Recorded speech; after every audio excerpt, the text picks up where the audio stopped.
नमस्कार, मैं हूं आपके साथ में श्वेता गर्ग और आप देख रहे हैं प्राइम टीवी। आइए नजर डालते हैं देश दुनिया की कुछ खास खबरों पर। गुजरात के नए मुख्यमंत्री बनाए गए भूपेंद्र पटेल आज दोपहर 2:20 बजे पर शपथ लेने जा रहे हैं। इसके 2 दिन बाद ही कैबिनेट मंत्रियों की शपथ दिलाई जाएगी। खुद गृह मंत्री अमित शाह इस शपथ समारोह का हिस्सा बनने वाले हैं। वो आज दोपहर 12:30 बजे अहमदाबाद पहुंच रहे हैं। उनके अलावा एमपी सीएम शिवराज सिंह चौहान भी मौके पर मौजूद रहने वाले हैं। तो आपको बता दें कि रविवार को बीजेपी की विधायक दल की बैठक हुई थी। उस बैठक में भूपेंद्र पटेल के नाम पर मोहर लगा दी गई। उन्हें बतौर गुजरात का मुख्यमंत्री चुन लिया गया। रेस में जरूर नितिन पटेल और मंडविया जैसे बड़े नाम थे, लेकिन बीजेपी ने एक नए चेहरे पर दांव चला और पाटीदार समुदाय से आए भूपेंद्र पटेल को ये बड़ी जिम्मेदारी सौंप दी गई है। ऐसे में आज यानी 13 सितंबर से गुजरात में भूपेंद्र अध्याय शुरू होने जा रहा है। रूपाणी के इस्तीफे के बाद बीजेपी को फिर जमीन से जुड़े नेता की दरकार थी। वो तलाश भूपेंद्र पटेल पर आकर खत्म हुई और अब अगले साल होने वाले चुनाव में भी उन्हें ही सक्रिय भूमिका रहने वाली है। भूपेंद्र पटेल की बात करें तो वे पाटीदार समुदाय से आते हैं। वे कदवा पाटीदार ऐसे हैं जैसे बीजेपी ने उन्हें आगे कर एक साथ कई सियासी समीकरण साधने का प्रयास किया है। पाटीदार को खुश किया जा सके इसलिए भी भूपेंद्र पटेल को गुजरात का सीएम बना दिया गया। वर्तमान में वे घटोटिया सीट के विधायक हैं, जहां पर किसी जमाने में आनंदीबेन पटेल चुनाव लड़ा करती थी।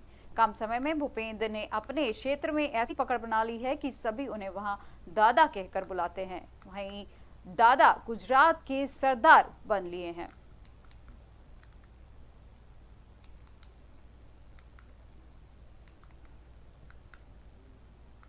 यूपी चुनाव की तैयारी में जुटे बीजेपी के अब कई योजनाओं की शुरुआत दिख रही है। रविवार को मुख्यमंत्री योगी आदित्यनाथ ने कुशीनगर में 120 करोड़ की विकास योजनाओं की सौगात दी। सीएम ने बटन दबाकर विकास योजनाओं का लोकार्पण किया। लोकार्पण के बाद जनसभा को संबोधित करते हुए सीएम योगी आदित्यनाथ ने सपा पर हमला बोला। उन्हें एक तरफ परिवारवाद की राजनीति पर चोट की तो वहीं दूसरी तरफ जनता को सपा का कार्यकाल भी याद करवाया। सीएम ने कहा कि अब जान कहे जाने वाले अब गरीबों का राशन हजम कर जाते थे। तब कुशीनगर का राशन नेपाल पहुंच जाता था, बांग्लादेश पहुंच जाता था। पहले गरीबों की नौकरी पर अब्बा जान कहने वाले डकैती डालते थे। एक परिवार के लोग झोला लेकर निकल जाते थे और नौकरियों को 5 लाख 10 लाख में बेचते थे। पुलिस की भर्ती में भी पैसा तो निकलता था, लेकिन नौकरी किसी को नहीं मिलती थी। इसलिए पिछले 4 साल में 4.5 लाख से अधिक नौजवानों को नौकरियां दी गई। कांग्रेस पर भी हमला करते हुए योगी ने बड़ी बात कह डाली। उनकी नजरों में कांग्रेस आतंकवाद की जननी है।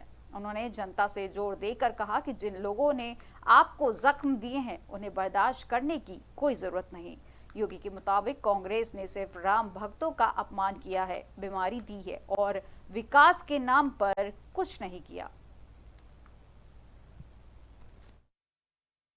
प्रधानमंत्री नरेंद्र मोदी जी सही मायने में देश के राजनीतिक एजेंडे को उन्होंने बदला।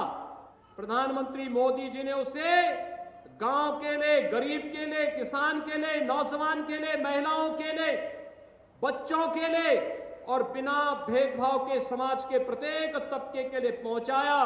और आज उसी का परिणाम है कि हर तबके के लोगों को विकास समान रूप से मिल रहा है। विकास सबका, लेकिन तुष्टीकरण किसी का नहीं।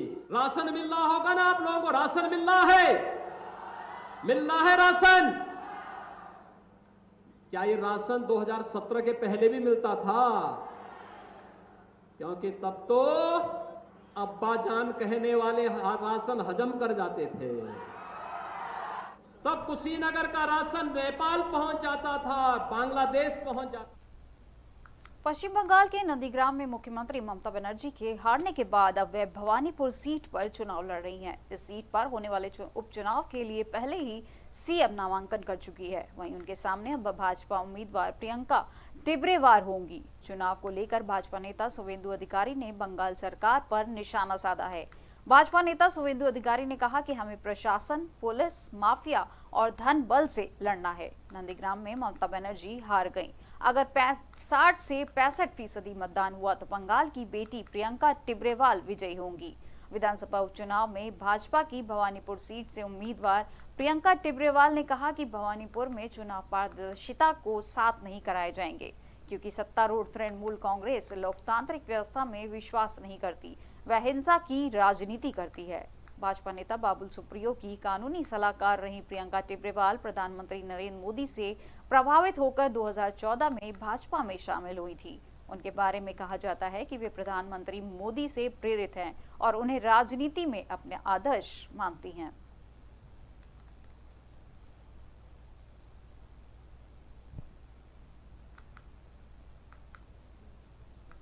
दो दिन पहले हुई भारी बारिश से दिल्ली बेहाल हो गई है। एयरपोर्ट से लेकर बस अड्डों तक हर तरफ पानी ही पानी भर गया था। दिल्ली की सड़कें तो दरिया बन गई थी, जिस पर राजनीति की नाव तैरने लगी। नाकामी के तौर पर उंगलियां केजरीवाल सरकार पर उठा रही है तो उन्होंने इसे विरासत में मिली समस्या बता दिया। ऐसे में सवाल ये है कि आखिर बारिश में दिल्ली दरिया क्यों बन जाती है। IIT दिल्ली की रिपोर्ट के अनुसार दिल्ली ड्रेनेज सिस्टम 1976 के मास्टर प्लान पर आधारित है। तब तक दिल्ली की आबादी 60 लाख थी। अब दिल्ली की आबादी बढ़कर 2.25 करोड़ है। ज्यादातर नालों का बहाव नीचे ऊपर की तरफ है। 183 में से 180 नाले अतिक्रमण की वजह से पूरी तरह गायब हैं। बाकी नाले गलत ढंग से बनाए गए हैं या सफाई ना होने पर पानी नहीं निकलता। सीवेज और बारिश के पानी के नाले एक में ही हैं, जबकि अलग होने चाहिए। ज्यादा बारिश होने पर यमुना में गिरने वाले नालों के गेट बंद करने पड़ते हैं। दिल्ली में पानी की निकासी के लिए 11 अलग अलग सरकारी विभाग जिम्मेदार है। इन विभागों में आपसी सामंजस्य नहीं होने की समस्या बढ़ जाती है। MCD और दिल्ली सरकार के बीच झगड़े की वजह से एक भी बड़ी समस्या है। वहीं दिल्ली की सरकार केजरीवाल भी अब राजनीति खेलने में पीछे नहीं रहते हैं। अपनी गलती दूसरे पर डालने में आगे हो गए हैं।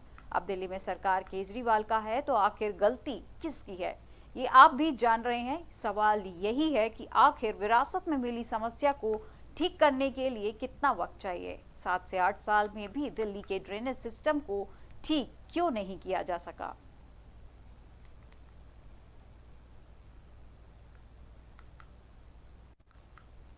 उत्तर प्रदेश में अगले साल विधानसभा के चुनाव होने हैं। ऐसे में अब सपा अध्यक्ष अखिलेश यादव ने लैपटॉप योजना की बात छेड़ दी है, जिसके बाद अब यूपी के चुनावी जंग के बीच लैपटॉप और टैबलेट की बात आ गई है। इस बीच आपको बता दें कि फरवरी 2021 में मुख्यमंत्री अभ्युदय योजना की शुरुआत की गई थी। योजना के तहत लाख छात्राओं को टैबलेट देने का लक्ष्य रखा गया था।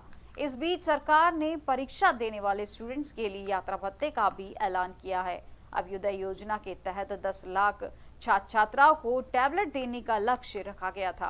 प्रतियोगी परीक्षा की तैयारी कर रहे छात्राओं के लिए खास इस स्कीम की शुरुआत की गई थी। निःशुल्क कोचिंग में दाखिला पाने वालों को फ्री टैबलेट देने की योजना है।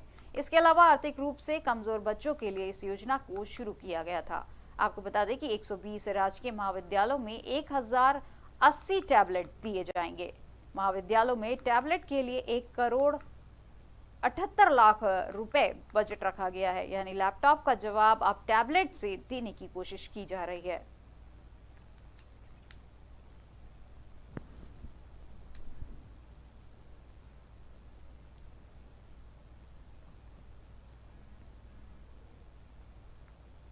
दिल्ली में रिकॉर्ड तोड़ भारी बारिश होने के एक दिन बाद रविवार को आसमान में बादल छाए रहे और कुछ इलाकों में हल्की बारिश हुई। सोमवार को भी हल्की बारिश होने का अनुमान जताया गया है। मौसम विभाग के अनुसार अधिकतम तापमान 33.4 डिग्री सेल्सियस दर्ज किया गया, जो इस मौसम का सामान्य तापमान है। वहीं न्यूनतम तापमान 23.4 डिग्री सेल्सियस दर्ज किया गया है, जो मौसम के औसत तापमान से 1 डिग्री सेल्सियस कम है। सोमवार के लिए अनुमान है कि आमतौर पर आसमान में बादल छाए रहेंगे, हल्की बारिश हो सकती है और वहीं अधिकतम तापमान 23 तो न्यूनतम तापमान 25 डिग्री सेल्सियस रहने की संभावना है। IMD ने सोमवार सुबह बताया कि अगले 2 घंटों के दौरान उत्तरी दिल्ली, गढ़मुक्तेश्वर, बागपत, कैथल और रोहतक के अलग अलग स्थानों के आसपास हल्की तीव्रता की बारिश होगी। शनिवार को दिल्ली में भारी बारिश हुई थी। इसी के साथ इस मानसून में सबसे ज्यादा बारिश का 46वां साल का रिकॉर्ड टूट गया।